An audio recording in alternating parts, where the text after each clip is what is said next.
Hoje, sem dúvida alguma, é um dia muito especial para a Ibaviva. Depois de 8 meses, nós podemos nos encontrar numa celebração presencial aqui mesmo, na sede da nossa igreja.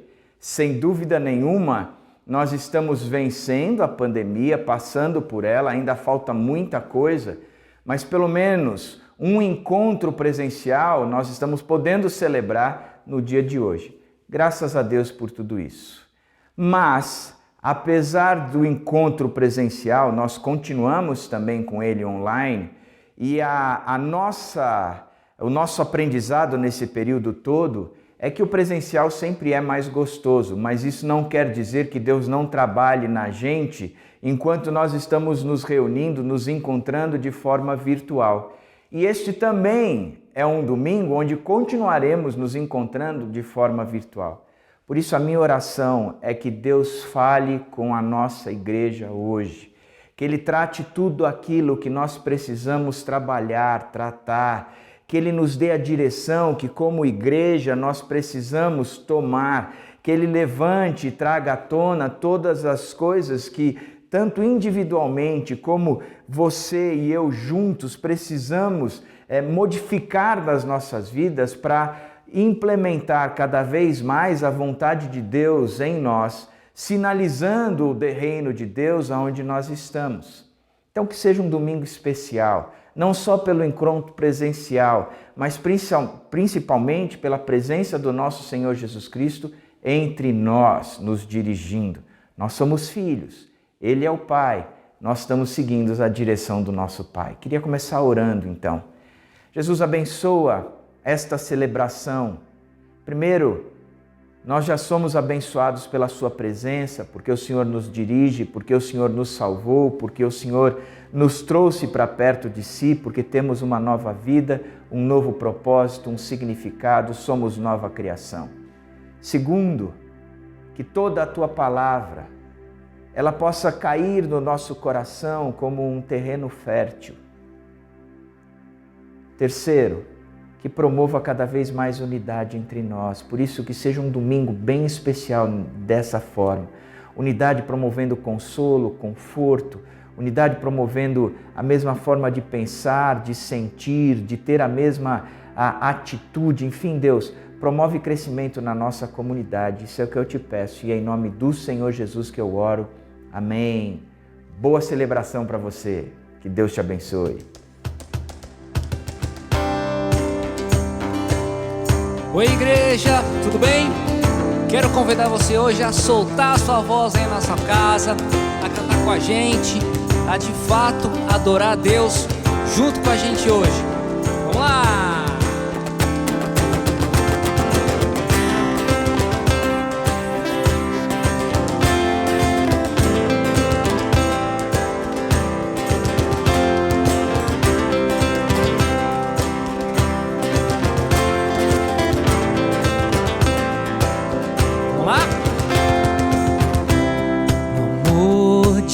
Deus há um novo início,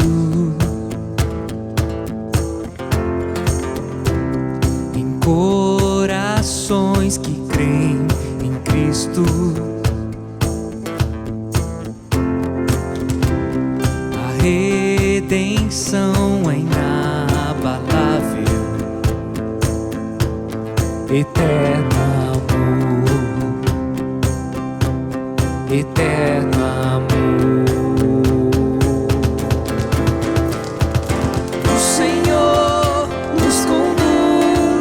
Neste mundo mal, cobre-nos com sua cruz, graça sem igual.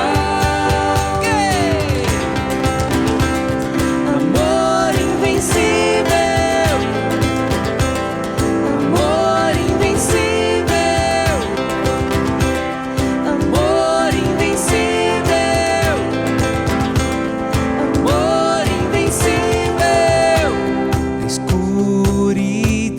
Fomos libertos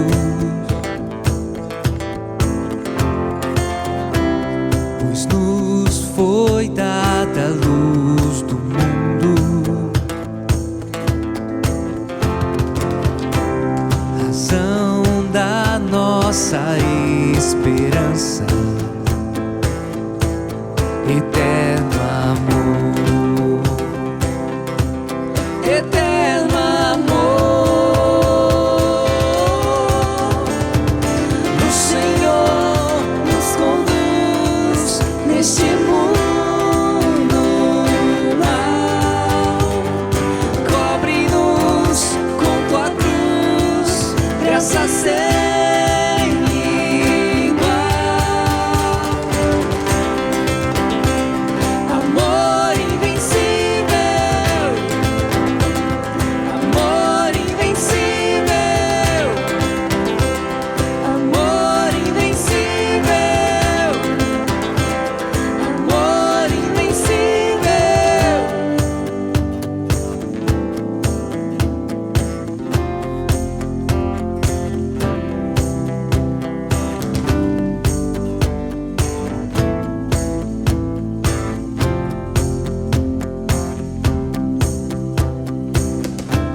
Cristo nos salvou da morte e nos resgatou, nos libertou, se entregou pra nos dar vida.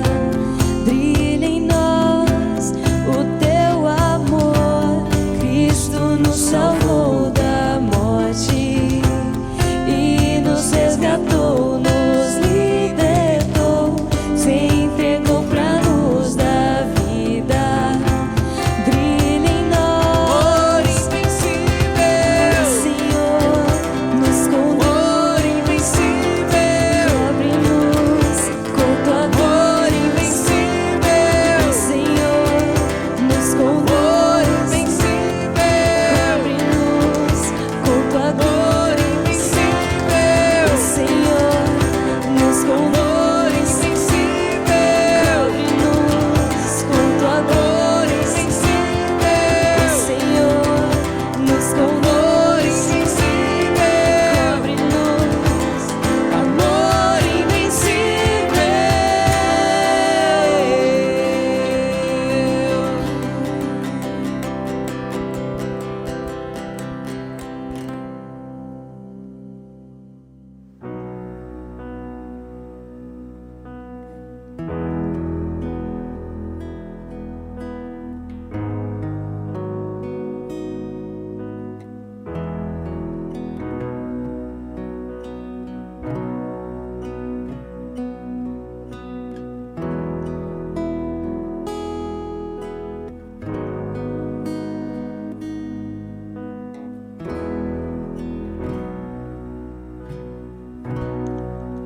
Pelas provas, pelas dores, vinho novo farás. Eu me prostro e me rendo, algo novo farás. Eu me entrego em tuas mãos, é o teu cuidado. Não preciso entender pra confiar. Faz de mim teu vaso, faz de mim oferta. Faz o que queres fazer de mim. Nada eu tenho aqui, mas tudo tu deste a mim. Deus, vinho novo faz de mim.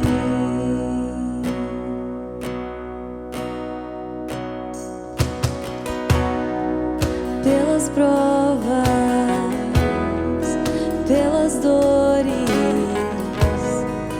vinho novo farás. Eu me prostro e me rendo, algo novo farás. Algo novo farás. Faz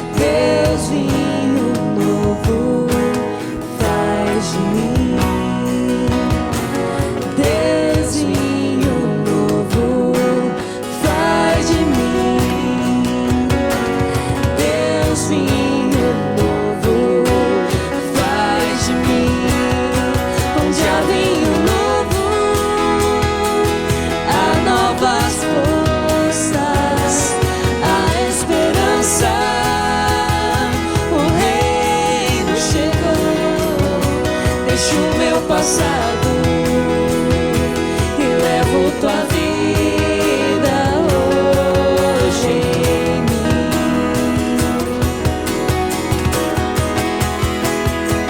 Onde há vinho novo, há novas forças, há esperança. O reino chegou. Deixo o meu passado e levo tua vida hoje em mim.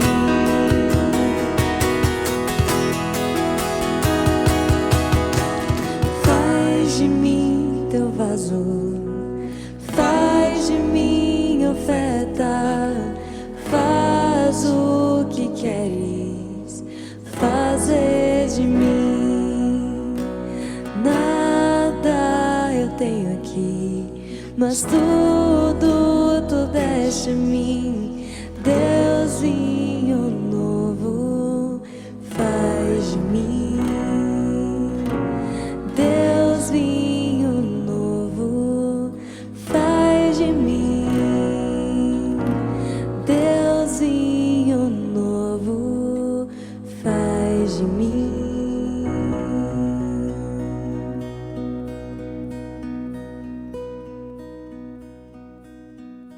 Hoje nós estamos retornando aos encontros presenciais. Algumas pessoas já podem participar e já têm condições de estar aqui hoje. Então é uma nova situação para a Ibaviva.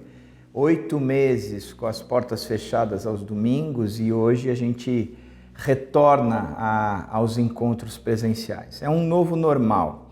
Na verdade, a frase, a expressão novo normal, ela se tornou algo com quem a gente teve que aprender a trabalhar. Que realidade é essa? Eu quero olhar para essa frase, olhar para as nossas vidas, eu quero pensar nesse conteúdo todo, entendendo que o novo normal, a vida que brota do Evangelho, é a série que a gente vai estudar agora no mês de novembro.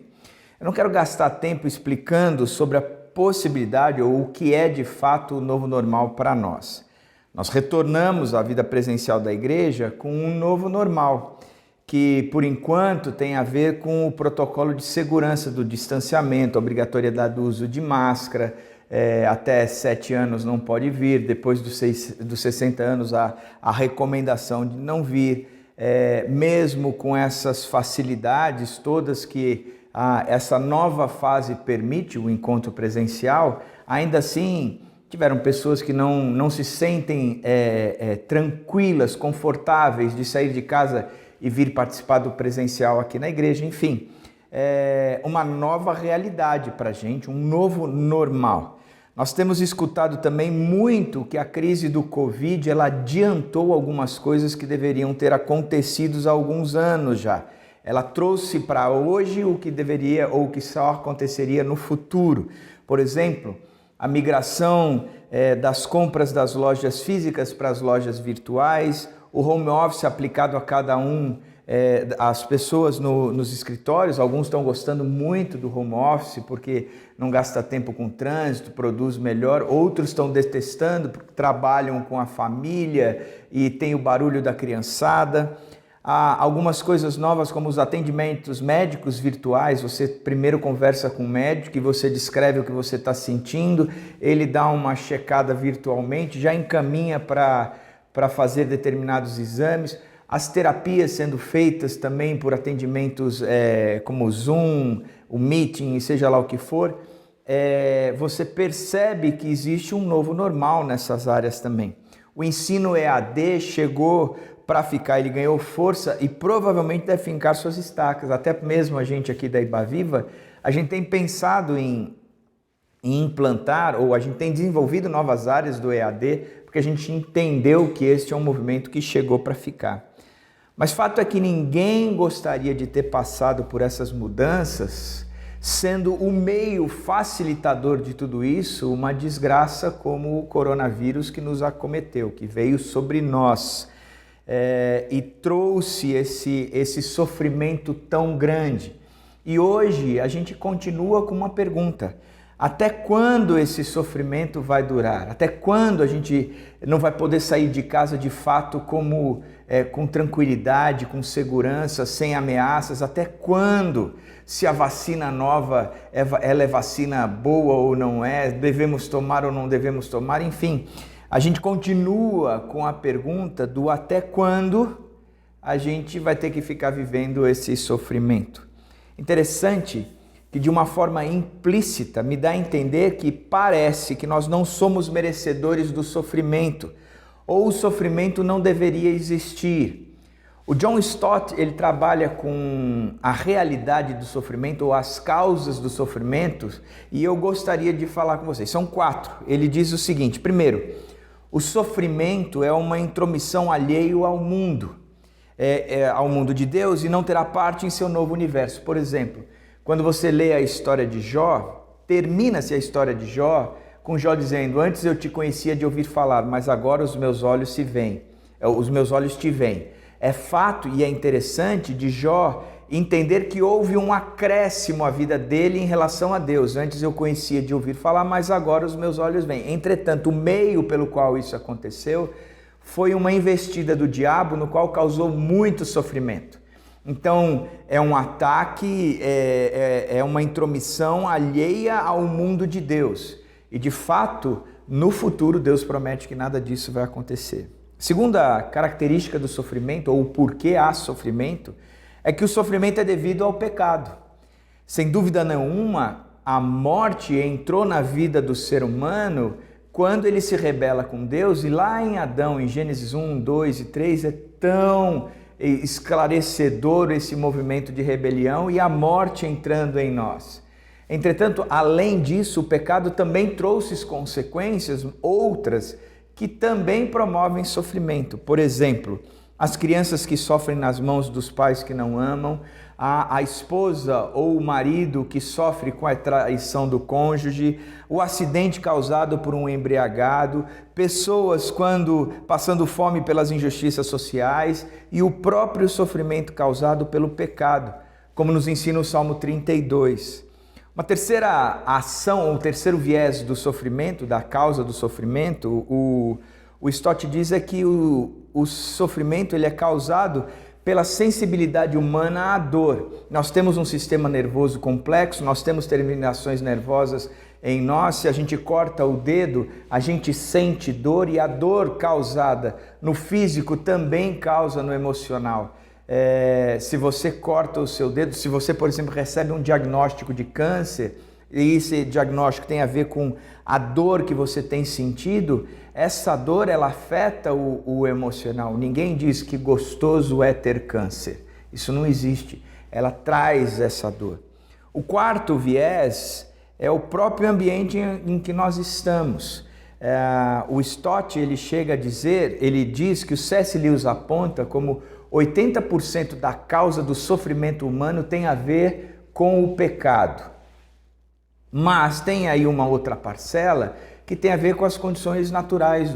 Por exemplo, terremotos, tufão, tem muita coisa que a gente tem, de catástrofes naturais que a gente tem vivido pela falta de gestão competente do ser humano, promovendo o calor, o aquecimento do planeta, e que tem gerado catástrofes como inundações, seja lá o que for.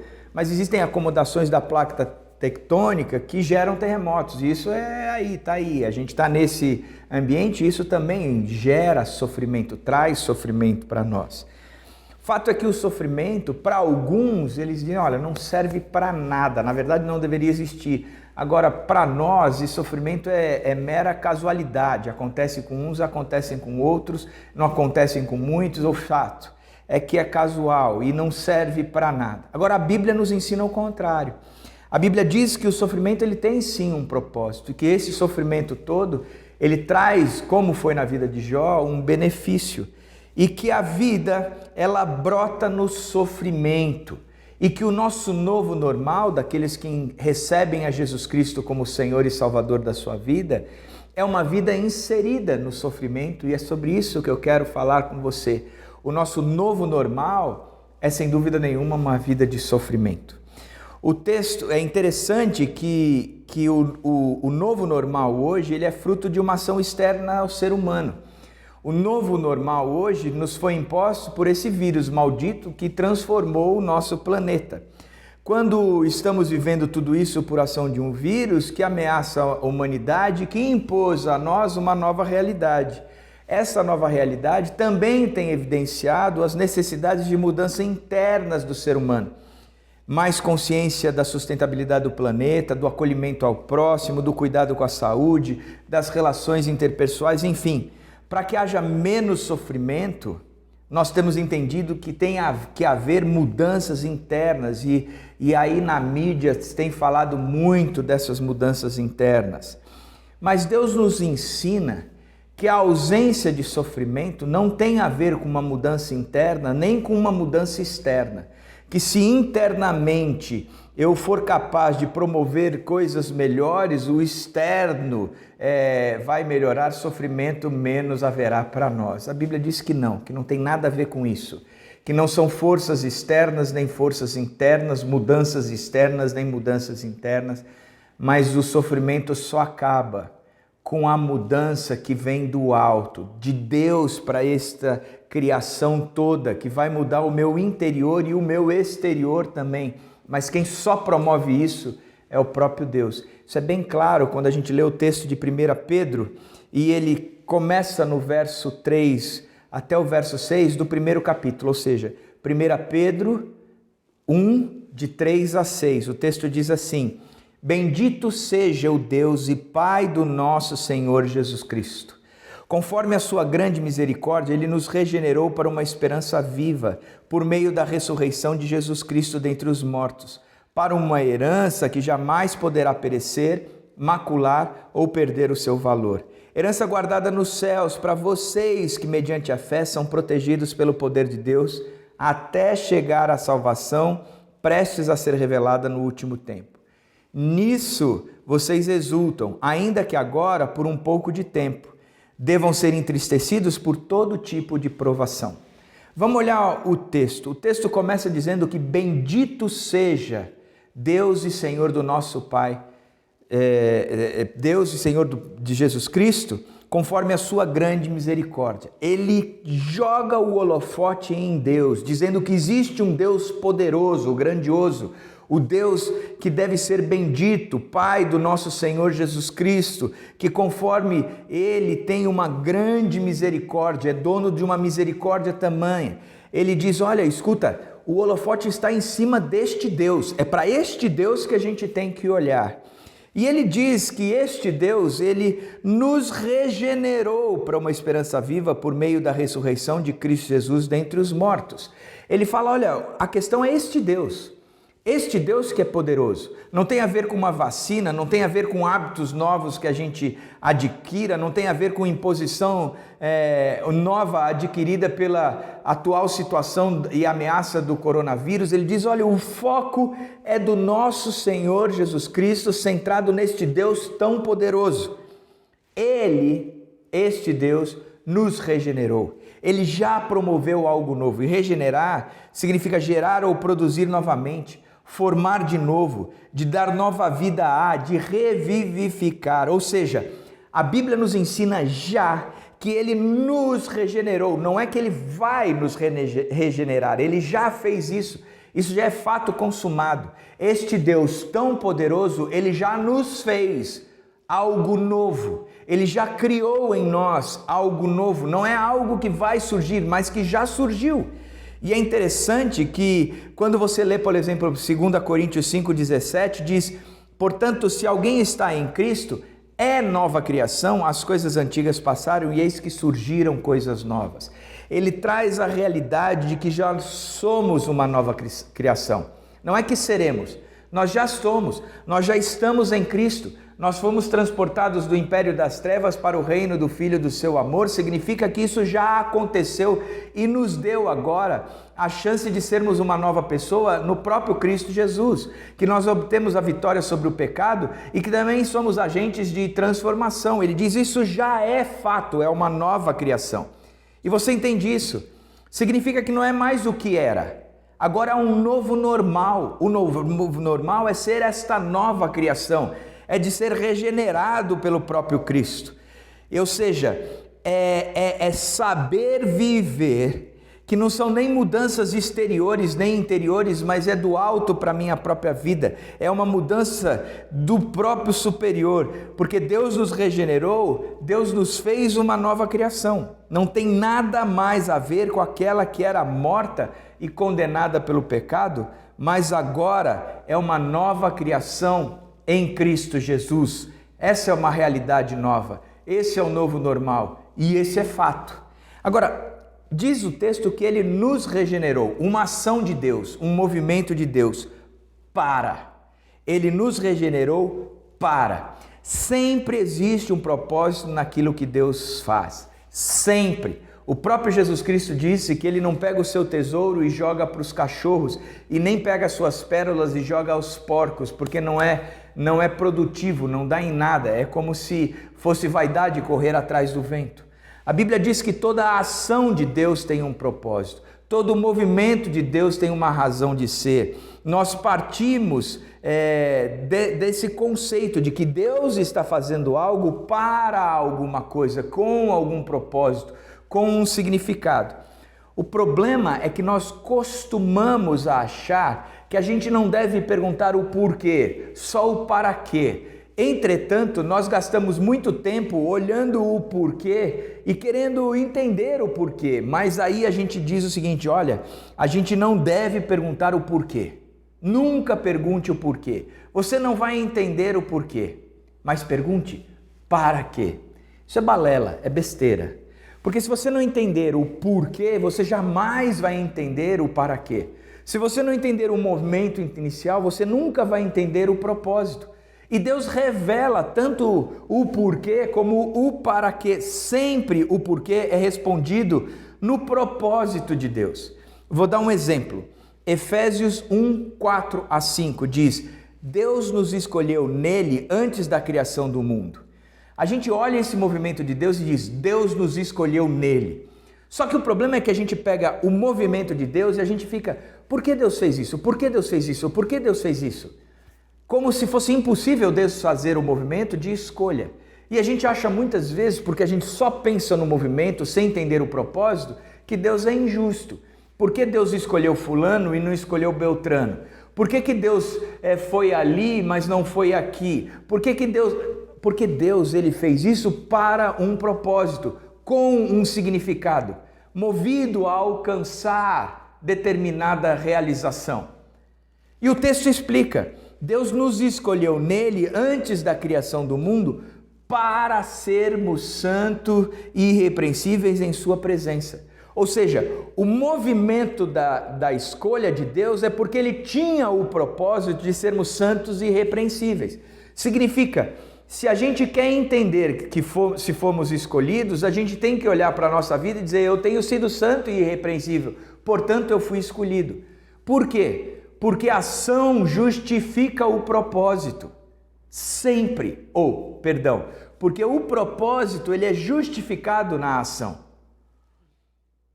Da mesma forma como o texto de Efésios diz, ele nos predestinou, ele definiu um destino antecipado. De que maneira? Ele nos predestinou para sermos adotados como filhos de Deus por meio de Jesus Cristo. Ou seja, toda a ação de Deus tem um propósito. A gente entende a ação no propósito. Ele nos predestinou para sermos a família dele, sermos filhos, sermos adotados como filhos por meio de Jesus. A ação dele é justificada no propósito, porque Deus sempre faz algo se movimenta com um propósito. Ele sempre tem essa pegada. Por isso o texto também nos explica, diz que ele nos regenerou para uma esperança viva. Uma esperança viva. Esperança é um sentimento de quem vê como possível a realização daquilo que deseja. Presta atenção. O texto, a definição diz que esperança, ela tem a ver com uma possibilidade de realização. Não é o fato realizado, mas a possibilidade de se realizar. Interessante é que a esperança, de uma certa forma, só vê como possível, mas não garante nada, mas traz esperança. Verdade não é? Isso é tão interessante de pensar que se a gente analisar a esperança só como algo possível de acontecer, mas que não aconteceu, é inseguro, é insuficiente de você querer se movimentar simplesmente pela possibilidade. A tal ponto que outras filosofias, outras linhas, outras ideologias, outros povos, eles consideravam a esperança não como uma virtude, mas como um mal. Por exemplo, na mitologia grega, no caso de Pandora, quando abre a sua caixa, uma caixa onde continham todos os males saíram, menos a esperança. A esperança, ela estava dentro da caixa dos males da humanidade. Por quê? Exatamente por causa disso. Porque a esperança, ela sustenta uma possibilidade, mas ela não concretiza o fato. Então, porque ela só sustenta uma possibilidade, muitos, em vez de enxergarem como uma virtude, a enxergam como um mal, porque impulsiona para algo que talvez nem vá acontecer. Mas no cristianismo, a esperança é considerada virtude fundamental, assim como o amor e a fé. Hebreus 6,19 diz o seguinte: temos esta esperança como âncora da alma, firme e segura. O símbolo cristão para a esperança é a âncora que estabiliza a alma. Ela traz paz à alma, ela traz impulsão para continuar, porque eu estou aqui estabilizado pela minha esperança. Um exemplo disso é Abraão, no capítulo 4 de Romanos, que diz no verso 18 o seguinte: Abraão, contra toda esperança, em esperança creu, tornando assim pai de muitas nações, como foi dito a seu respeito, assim será a sua descendência. Abraão contra toda esperança. Abraão, ele era impotente e casado com Sara, que não era fértil, não tinha condições de dar a ele um filho. Ou seja, a realidade dele era totalmente negativa quanto a ser pai. Porque ele não podia ter filho, diz Romanos 4, que ele já tinha o corpo amortecido na carne. Ao mesmo tempo, Sara não podia ter filho, ou seja, a realidade dele era zero, não tinha possibilidade. Essa era a esperança dele. A esperança dele é de que ele não seria pai.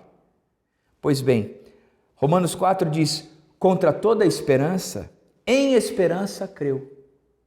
A tal ponto que Romanos 4 diz que Abraão foi considerado pai mesmo antes de ser pai, porque ele creu. Agora, não é que ele creu na promessa, mas ele creu naquele que disse a promessa. Porque ele acreditou no Deus da promessa, ele foi em frente. Ou seja, a sua esperança de uma realidade nova não se fundamentava nessa possibilidade da realidade nova, mas se fundamentava naquele que disse que seria uma realidade nova. Portanto, ele creu. É uma esperança viva, não num fato, mas numa pessoa, não numa circunstância, mas em alguém que sustenta a realização dessa circunstância. Por isso, a esperança é viva e ela se torna virtude na vida do cristão. O texto fala que ele nos regenerou para essa esperança.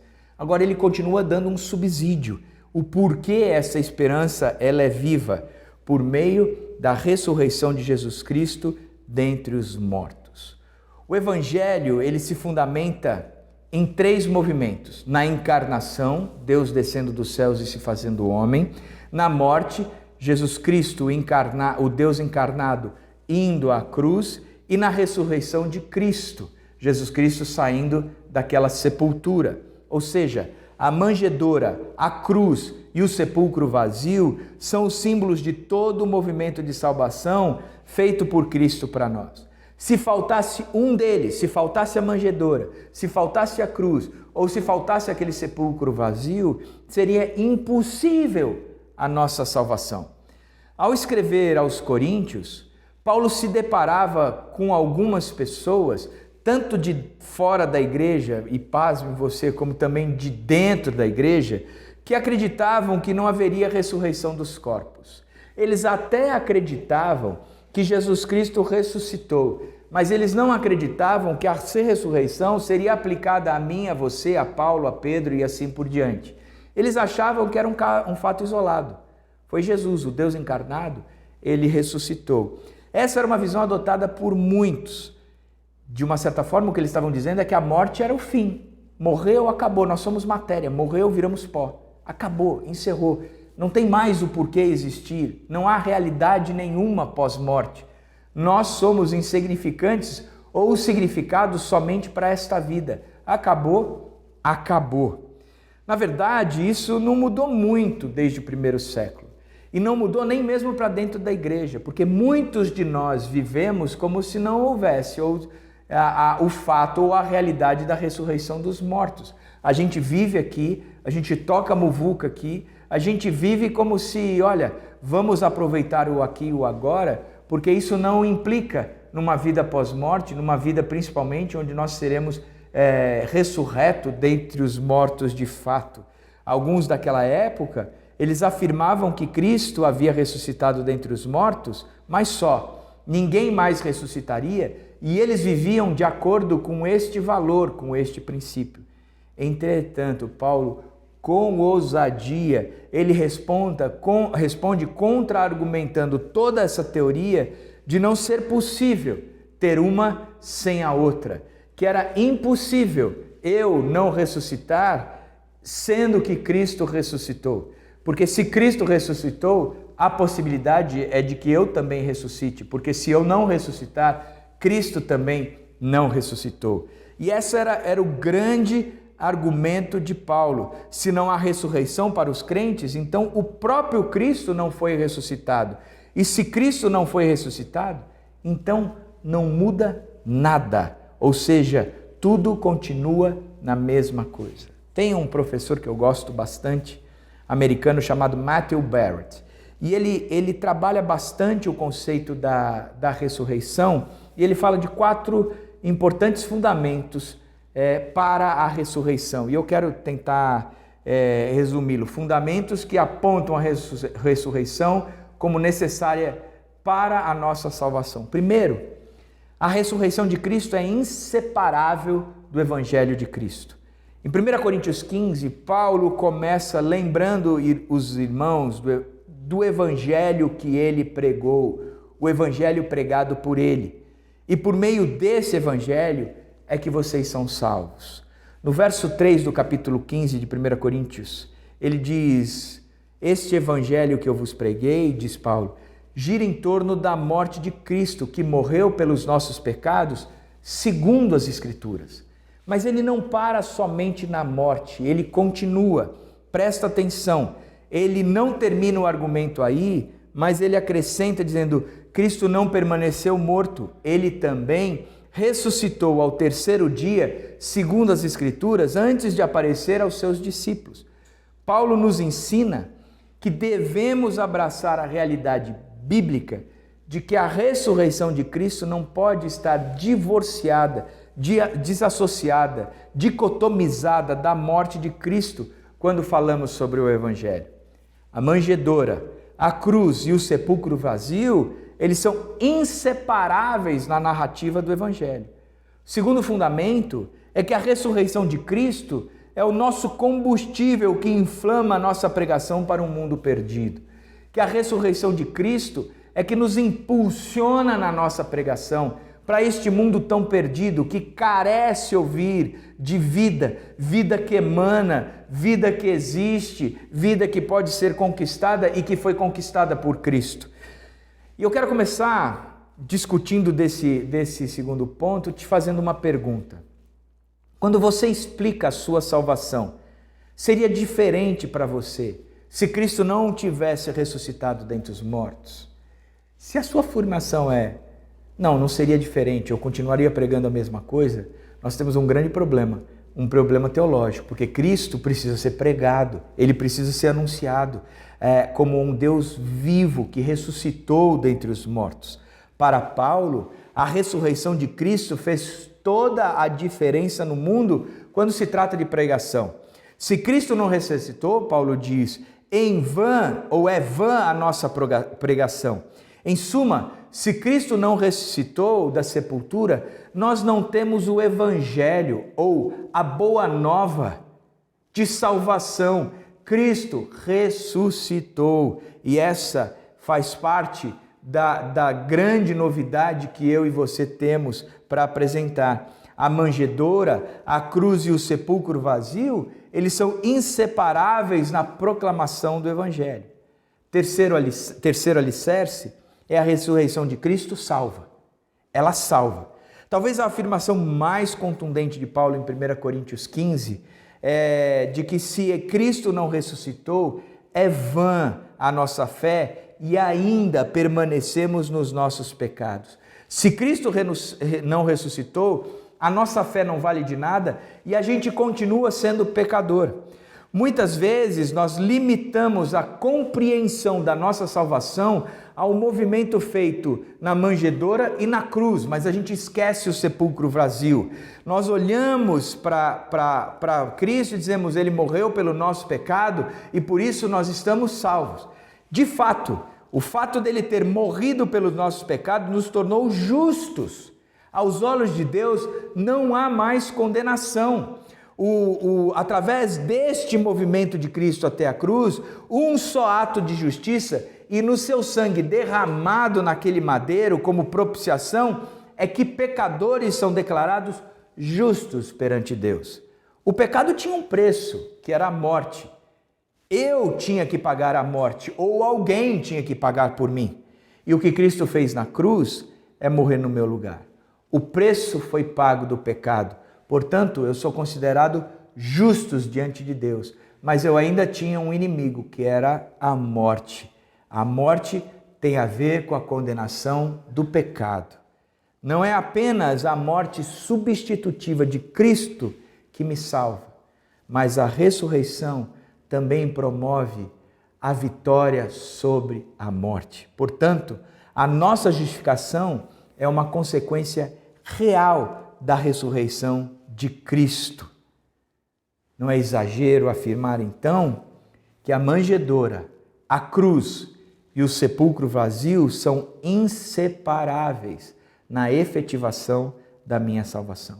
Quarto, a ressurreição de Cristo é a base da esperança futura.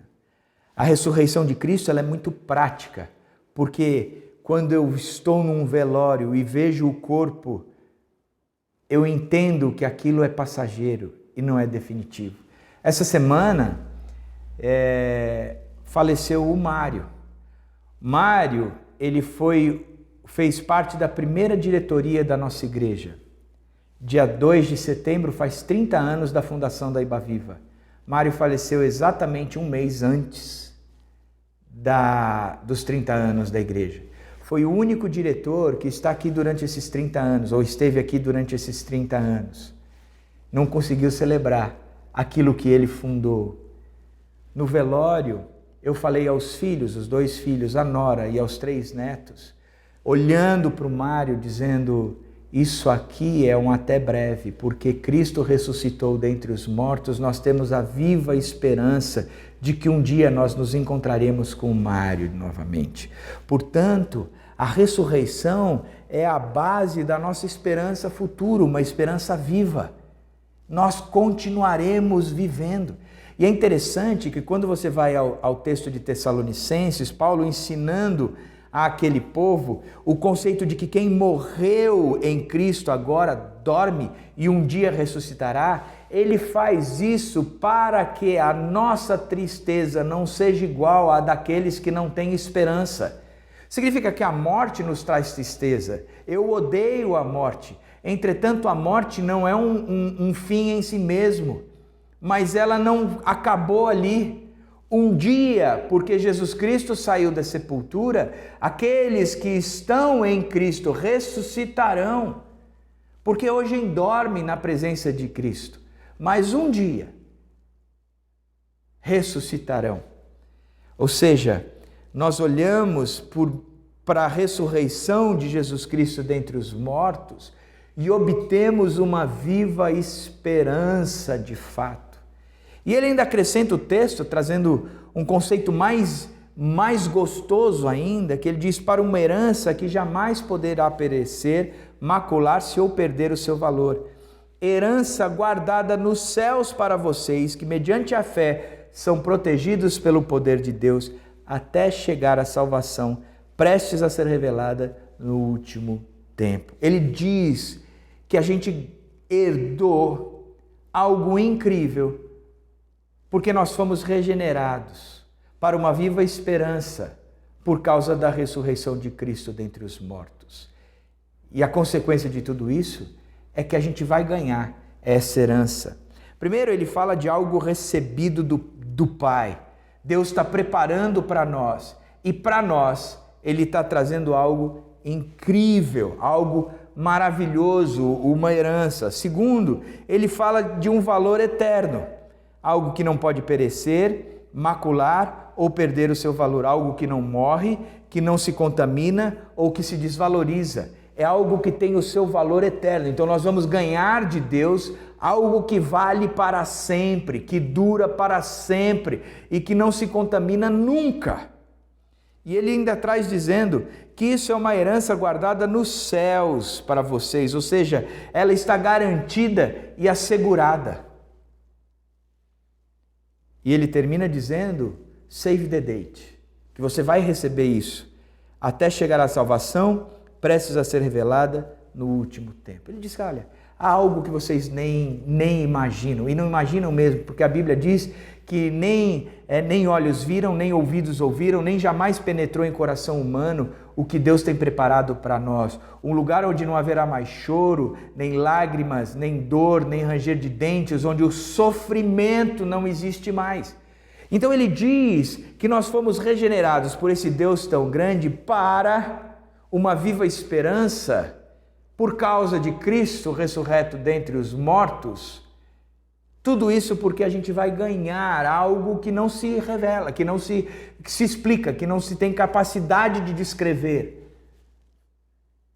Mas aí ele traz o texto dizendo: nisso vocês exultam. Puxa, como a gente fica feliz, um dia tudo isso vai passar, o melhor de Deus está por vir, sem dúvida alguma. Nisso vocês exultam agora. Por um pouco de tempo, devam ser entristecidos por todo tipo de provação. O texto diz: vocês devem ser entristecidos por todo tipo de provação. Vocês serão entristecidos por todo tipo de provação. Vocês serão perseguidos. Vocês ficarão doentes. Vocês serão difamados. Vocês passarão por catástrofes. A gente tem essa herança toda e a gente se alegra nisso, mas nós somos conscientes que por um período nós seremos entristecidos por todo tipo de provação. Interessante, porque o texto de Romanos 8,17 diz o seguinte: se somos filhos, então somos herdeiros, herdeiros de Deus e co-herdeiros com Cristo. Nós vamos herdar algo, sim, se de fato participamos dos seus sofrimentos. Como é que eu sei se eu sou herdeiro? Como é que eu sei que eu sou co-herdeiro com Cristo, herdeiro de Deus? Se eu tenho participado dos sofrimentos de Cristo.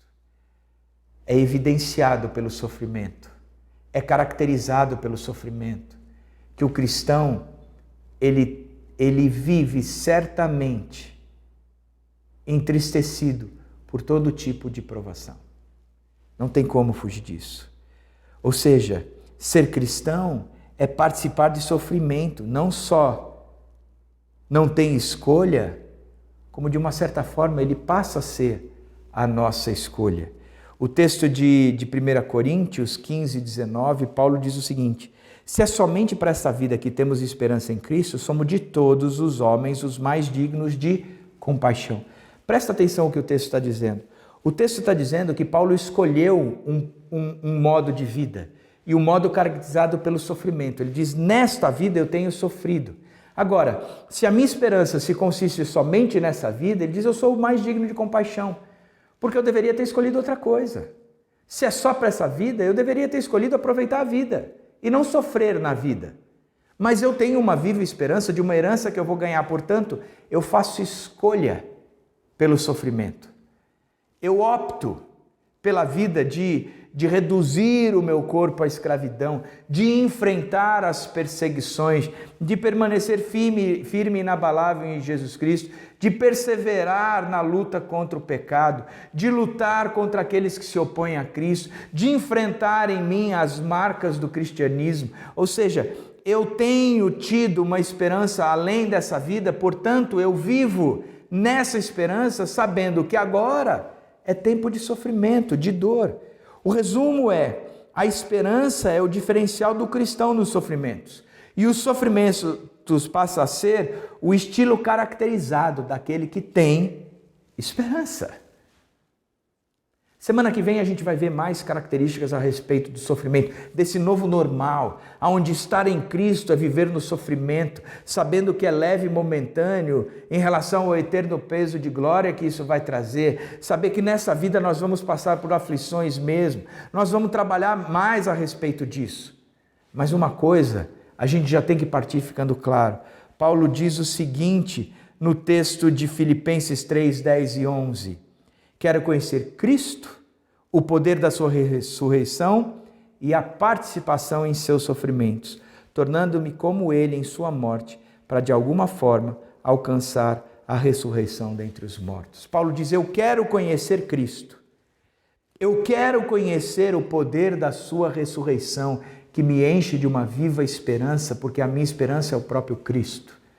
Portanto, eu quero conhecer a participação em seus sofrimentos. Paulo faz uma escolha. Ele diz, eu quero conhecer Deus. Eu quero conhecer esse Cristo. Eu escolho Deus. Eu escolho Cristo. E quando a gente canta eu escolho Deus, ou eu escolhi Deus, eu não lembro qual que é o tempo do verbo. O fato é, você escolheu o sofrimento. Porque Filipenses nos ensina a respeito disso. A escolha de Deus, a escolha por Cristo, escolher a sua ressurreição, é também participar do seu sofrimento. O novo normal, o normal daquele que está em Cristo, é uma vida de lutas. No mundo vocês vão passar por aflições. Aqueles que querem viver piedosamente serão perseguidos. Enfim, essa é a nova realidade daquele que está em Cristo. E é sobre esse novo normal, a vida que brota do Evangelho, que a gente vai conversar a partir de hoje, domingo que vem, entendendo cada vez mais essa vida que flui abundantemente do nosso interior. Que Deus abençoe ricamente a sua vida. Fica firme, tudo isso vai passar, mas firme na esperança viva de que Jesus Cristo ressuscitou dentre os mortos e um dia nós ressuscitaremos com Ele. Que Deus abençoe a sua vida em nome do Senhor Jesus Cristo, vivo e ressurreto.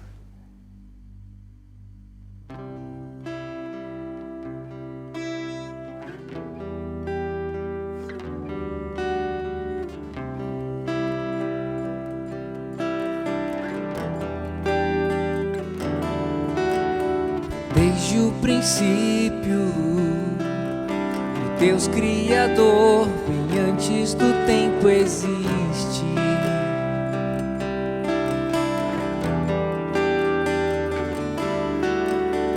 Em meio às trevas, sua voz se escutou, no caos a luz fez surgir.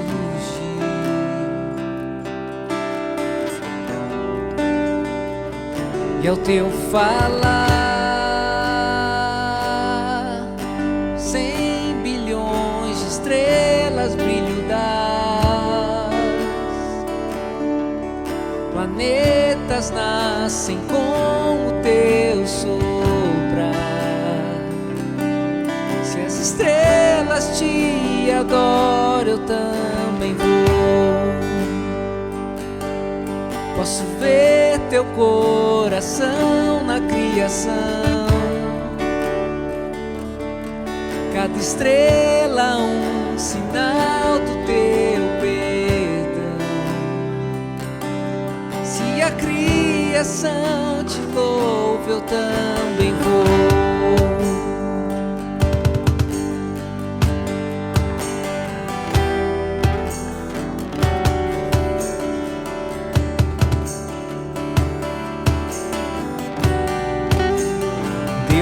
Promessas, sempre fiel, não abres a boca em vão.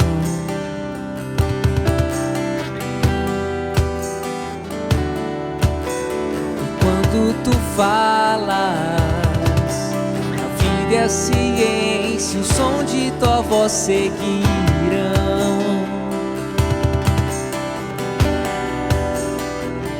E ao teu falar, a 100 bilhões de seres vida dás, que formam-se ao fluir do teu soprar, se revelam tua glória, eu também vou. Vejo teu amor em todo teu falar, cada céu pintado, um quadro a se criar. Se a criação te segue, eu também vou.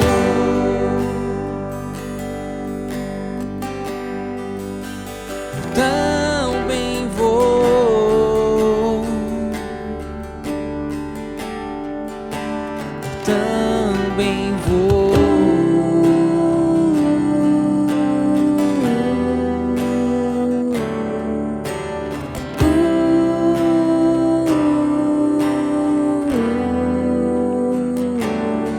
Se as estrelas te adoram, eu também vou. Se as montanhas se prostram, eu também vou. Se os mares louvam alto, eu também vou. E se tudo existe pra te exaltar, também vou. Se os ventos te obedecem, eu também vou. Se as rochas a te clamam, eu também vou. E se todo esse louvor não te bastar, 100 bilhões de vezes mais eu vou cantar.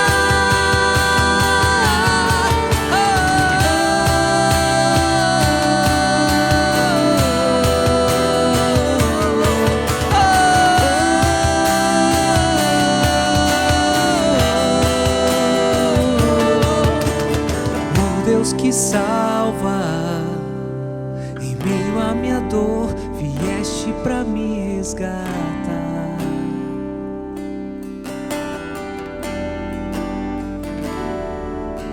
Ali no Calvário, em escuridão, morreste pra vida nos dar. Obrigado, Senhor. E ao teu falar, que a igreja, milhões de falhas deixam de existir. Onde deste tua vida, eu revivi. Se da morte levantaste, eu também vou. Ei! Vejo teu amor em toda a criação, cada parte desenhada por tuas mãos. Se escolheste ainda tudo, eu também vou. Vejo 8 bilhões de formas de amar, cada por quem morreste pra salvar. Se por eles deste a vida, eu também vou. Tu farias 100 bilhões de vezes mais. Tua graça não se pode mensurar. És aquele que não deixa um só pra trás.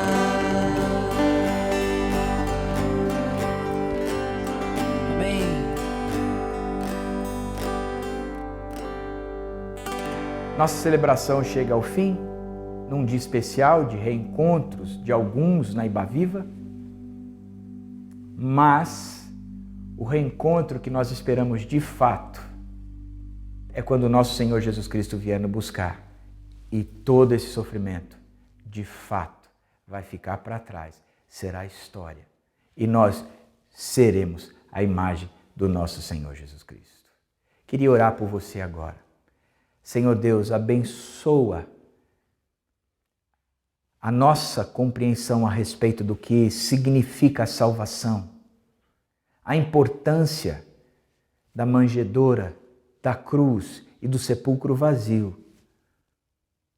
Mas abençoa também a vida prática disso, as implicações práticas, a alegria no sofrimento que nos forja e nos molda a tua imagem e semelhança, a compreensão de que tudo isso aqui é passageiro, mas há algo eterno que nos aguarda, porque a nossa esperança viva está em Cristo Jesus ressurreto. Em nome do Senhor Jesus, abençoa essa igreja com o amor de Deus Pai, a graça do Senhor Jesus Cristo e a comunhão com o Espírito Santo. Em nome de Jesus. Amém. Que você tenha uma boa semana na graça e na paz do nosso Senhor Jesus Cristo.